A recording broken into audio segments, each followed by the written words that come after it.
Еще одна модель GSM-сигнализации охраны. Напоминаю про индивидуальный подход к каждому клиенту. В данной модели клиент пожелал, чтобы была осуществлена функция бесперебойного питания и присутствовало 5 брелков для управления сигнализацией. Проводим демонстрацию. Включаем питание. Для того, чтобы не показывать номера, я заклею стикерами дисплей на время демонстрации. Ставим под охрану. Делаем сработочку.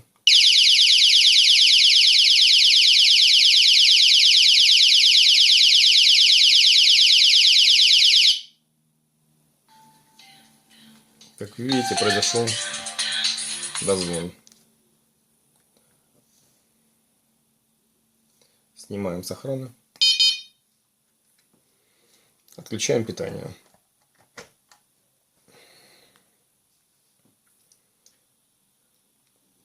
Показываем еще раз при отсутствии питания. Ставим под охрану. Сработка.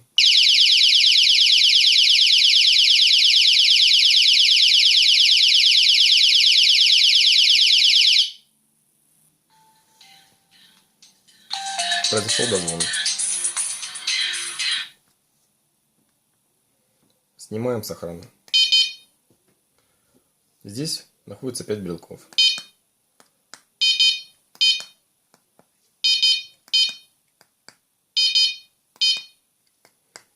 Как видите, каждый из них управляет данной сигнализацией. Спасибо за внимание.